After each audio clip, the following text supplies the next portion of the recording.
During the George Floyd riots, Minneapolis Mayor Jacob Frey abandoned the city's 3rd precinct, surrendering it to rioters who then set fire to it. The mayor defends abandoning the 3rd precinct. If we were to continue to attempt to hold the 3rd precinct, very likely there would have been hand-to-hand combat, likely serious injury, and maybe death. After the George Floyd riots, Minneapolis Mayor Jacob Frey was in the spotlight to defund the police. Majority of Minneapolis' city council is pledging to defund or dismantle the police department following the death of George Floyd. However, the city's mayor, Jacob Frey, opposes that. Protesters chanted, "Go home, Jacob," over the weekend after he said he does not support dismantling the department. What you campaigned on reform. That's part of how you got elected. You have reformed the body cam policy. You have banned warrior training, but we still have the George Floyd incident.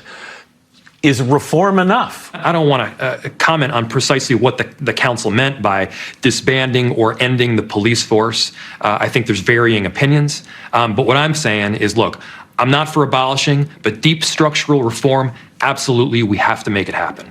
To reform the police, they decided to replace SWAT teams with social workers. Governor Tim Walz gave it his stamp of approval while admitting they don't have the staff to do it. This idea of violence interveners and problem solvers or social workers pairing with police to respond to some mental health calls, many of those are domestic situations that escalate very quickly and turn violent. How realistic is it to have a social worker respond with a police officer in real time? I'm just curious, would it almost require a separate force of social workers and violence interveners to respond to these calls? And how would that work in practice? Well, here's what I would tell you is when it comes to social workers, I've been talking about this forever. I think we talk about Minnesota, and I oftentimes point the rosy picture of where we rank on certain things. You've heard me say this as a teacher, we rank last on school counselors and social workers. So one of the things is of trying to find those people, trying to have them out there and trying to have them integrated into real life. Last week, on Wednesday, October 23rd, 2024, Davis Maturi was doing yard work outside his South Minneapolis home when his neighbor shot him.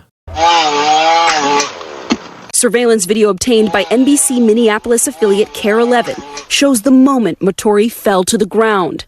His neighbor, John Sawchak, was then charged with second-degree attempted murder, first-degree assault, and stalking and harassment because Maturi has been reporting him to the police for over a year. According to court documents, Maturi had called police on Sawchak 19 times in the last year, alleging his neighbor had threatened to kill him and his wife, brandished a knife at them, and hurled racial slurs. Maturi was told by a female police commander that her officers were frightened of Sawchak, and she didn't want to put them at risk.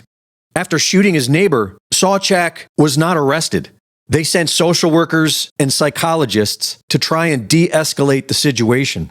And after days of this, Frey and O'Hara had a press conference to complain about the public's outrage. To that victim, I say, I am sorry that this happened to you.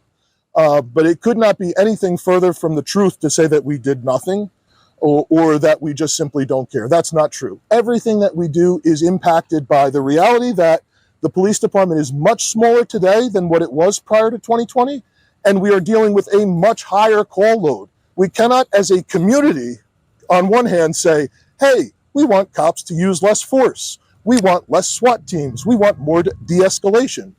And then when we actually do that, say, how come the cops didn't use the SWAT team right away? We have been there 24/7 the last few days. We have been using our behavioral threat assessment team. We have used a psychiatrist. We have spoken to this individual's family. We have made dozens of attempts to contact this person. But again, to say that we simply don't care or we did nothing is simply not true. This feels a whole lot more like politics than it does like somebody that's trying to find a solution. We're about trying to find a solution right now. Again, less politics. That kind of thing is gross. Hours after this press conference, Sawchak was finally arrested and taken into custody. If you're saying you're scared, what does that do to me, you know? Reporting for InfoWars, this is Greg Reese.